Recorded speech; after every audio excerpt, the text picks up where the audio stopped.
जय हिंद दोस्तों। स्वागत है टॉपर्स के डायरी चैनल द्वारा तैयार किए गए इस विशेष डीप डाइव में। जी बिल्कुल। और आज का हमारा ये जो फोकस है वो खासकर उन कैंडिडेट्स के लिए है जो यूपी सब इंस्पेक्टर यानी यूपीएसआई की तैयारी कर रहे हैं। हाँ, और मतलब मैंने देखा है कि जब भी बात इन लीगल एक्ट्स या कानूनी अधिनियमों की आती है ना, तो अच्छों के पसीने छूट जाते हैं। धाराएं, वर्ष, ये सब याद रखना बहुत मुश्किल लगता है। वो तो है, और इसीलिए आज का हमारा मिशन एकदम क्लियर है। हम इन उबाऊ लगने वाले कानूनी दस्तावेजों को टॉपर्स की डायरी की अचूक ट्रिक्स के जरिए डिकोड करने वाले हैं। बिल्कुल। और आज हम मुख्य रूप से दो बड़े अधिनियमों पर फोकस करेंगे। PCRA यानी नागरिक अधिकार संरक्षण अधिनियम 1955 और SC/ST अत्याचार निवारण अधिनियम 1989। लेकिन इन पर गहराई से चर्चा करने से पहले मैं एक चीज स्पष्ट करना चाहूंगा। जब हम इन ट्रिक्स या कोड्स की बात करते हैं ना, तो लोगों को लगता है कि ये सिर्फ रटने के शॉर्टकट्स हैं। हाँ, मतलब रट्टा मारने का तरीका है ना। बिल्कुल, लेकिन वास्तव में ऐसा नहीं है। जब एक कैंडिडेट एग्जाम हॉल में होता है तो उस पर समय और नेगेटिव मार्किंग का भारी मनोवैज्ञानिक दबाव होता है।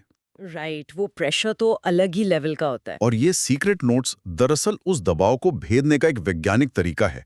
ये ट्रिक्स दिमाग को एक तार्किक ढांचा देती हैं जिससे तनाव की स्थिति में भी सही जानकारी तुरंत याद आ जाए। Okay, let's unpack this.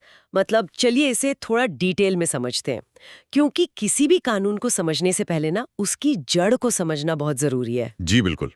और किसी भी भारतीय कानून की जड़ हमारा संविधान ही है। हाँ, तो टॉपर्स की डायरी के नोट्स हमें सीधे संविधान के अनुच्छेद 17 यानी आर्टिकल 17 की ओर ले जाते हैं, जो छुआछूत को पूरी तरह से रोकता है। लेकिन मैं सोच रही थी कि जब संविधान ने कह ही दिया कि छुआछूत खत्म, तो फिर अलग से PCRA कानून बनाने की क्या जरूरत पड़ गई? ये बहुत ही वैलिड सवाल है। एक्चुअली संविधान बस एक दिशा निर्देश है, वो एक आदर्श स्थिति तय करता है।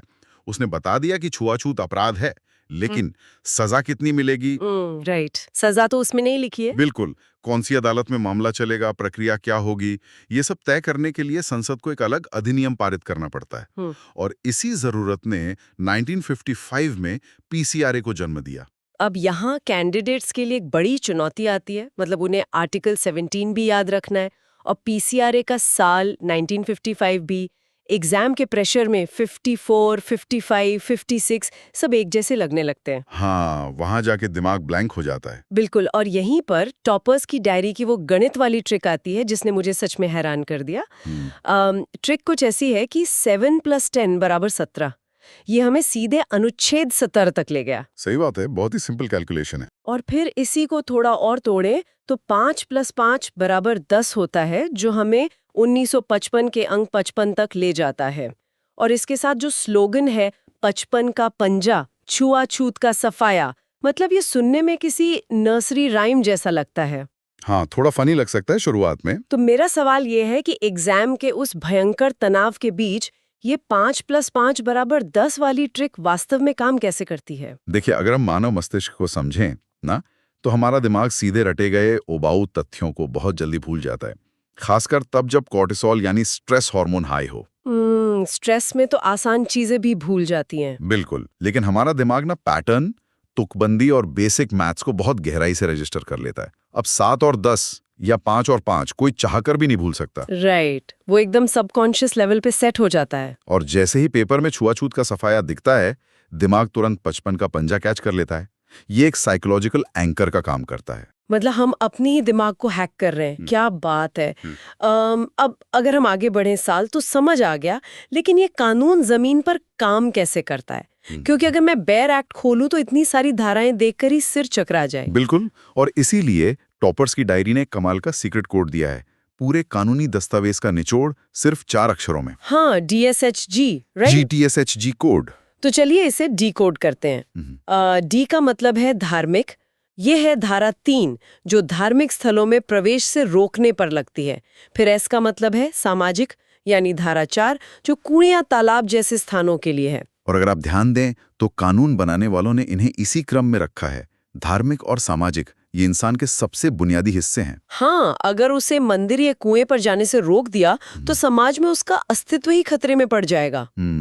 फिर आगे है H से हॉस्पिटल, यानी धारा 5 जो अस्पताल या स्कूल में भर्ती न करने पर है। बिल्कुल। और आखिर में G से गुड्स यानी सामान, ये धारा 6 है, दुकान से सामान न देने पर। DSHG 3, 4, 5, 6, मतलब ये तो बहुत ही इजी हो गया।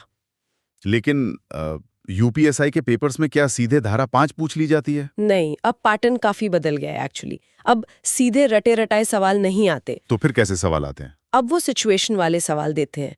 मान लीजिए प्रश्न आता है कि एक व्यक्ति को जाति के आधार पर गांव के क्लिनिक में इलाज देने से मना कर दिया गया।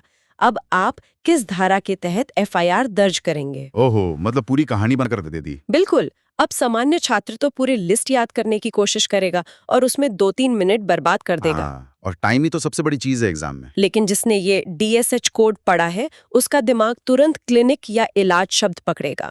इलाज मतलब हॉस्पिटल और हॉस्पिटल मतलब कोड का तीसरा अक्षर H। तो DSH मतलब 3, 4, 5, सीधा धारा 5। वाओ! एग्जैक्टली, ये 1 सेकंड से भी कम का काम है। और यही टाइम मैनेजमेंट एक कैंडिडेट को मेरिट लिस्ट में सबसे ऊपर ले जाता है। ये तो बहुत ही सॉलिड तरीका है। अच्छा, PCRA ने तो सार्वजनिक स्थानों के भेदभाव को कवर कर लिया, लेकिन 1955 के बाद समाज भी तो बदल रहा था ना? बहुत तेजी से बदल रहा था, बिल्कुल। तो क्या हम कह सकते हैं कि 1955 का ये कानून बाद में होने वाली हिंसक घटनाओं को रोकने में कमजोर पड़ गया था, जिसके कारण हमें एक नए और सख्त कानून की जरूरत पड़ी? आपने बिल्कुल सही पॉइंट पकड़ा है। एक्चुअली 1955 में छुआछूत एक तरह का निष्क्रिय अपराध था, मतलब बस दूर रखना। लेकिन 70 और 80 के दशक तक आते आते कमजोर वर्गों ने शिक्षा लेनी शुरू की, अपने हक मांगने शुरू किए। और जब उन्होंने समानता मांगी तो प्रभावशाली वर्गों ने पलटवार किया होगा। बिल्कुल, और वो पलटवार बहुत हिंसक था। बात सिर्फ कुएं से रोकने की नहीं रही, बस्तियां जलाने और शारीरिक हिंसा तक पहुंच गई। और जाहिर है कि PCRA में इतनी सजा तो थी नहीं कि इन हिंसक अपराधों को रोका जा सके। एकदम सही कहा आपने। PCRA के प्रावधान बहुत मामूली थे, इसलिए 1989 में अनुसूचित जाति और अनुसूचित जनजाति अत्याचार निवारण अधिनियम लाया गया।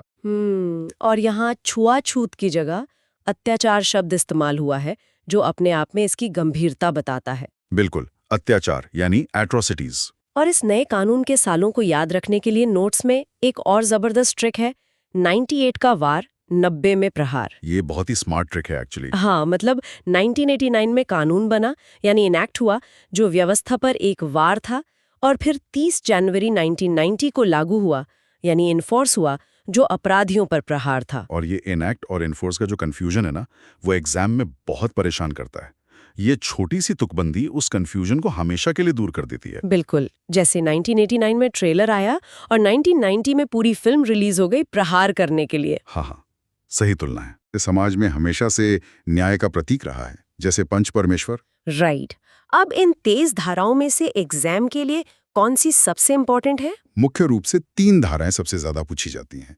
पहली है धारा 3, जिसमें उन सभी जुर्मों की लिस्ट है जिन्हें अत्याचार माना जाएगा। ओके, धारा 3 में जुर्म की लिस्ट हो गई। दूसरी है धारा 14, जो विशेष अदालत या स्पेशल कोर्ट बनाने की बात करती है। पर स्पेशल कोर्ट क्यों? क्या हमारी नॉर्मल अदालतें ये केस नहीं सुन सकती? सुन तो सकती हैं, लेकिन हमारी अदालतों में पहले से ही लाखों केस पेंडिंग हैं। अब एक हाशिए पर खड़ा पीड़ित सालों साल तो इंतजार नहीं कर सकता ना। बात तो सही है। न्याय में देरी तो वैसे भी अन्याय ही है। बिल्कुल, इसलिए धारा 14 स्पेशल कोर्ट सुनिश्चित करती है। और इसके बाद आती है इस कानून की सबसे सख्त धारा, धारा 18। ओहो, धारा 18, जिसमें अग्रिम जमानत यानी एंटिसिपेटरी बेल का कोई स्कोप ही नहीं है। इसके लिए नोट्स की ट्रिक भी कमाल की है। 18 साल का होने पर भी यहाँ कोई माफी नहीं। हाँ, सीधे दिमाग में छप जाने वाली ट्रिक है। ट्रिक तो अच्छी है, लेकिन अगर हम इसके लीगल पहलू को देखें तो क्या किसी से अग्रिम जमानत का हक छीन लेना थोड़ा एक्सट्रीम नहीं है? मतलब इसे इतना सख्त क्यों बनाया गया है? ये बहस अक्सर कोर्ट्स में नहीं होती है, लेकिन हमें जमीनी हकीकत और समाज के पावर डायनामिक्स को समझना होगा।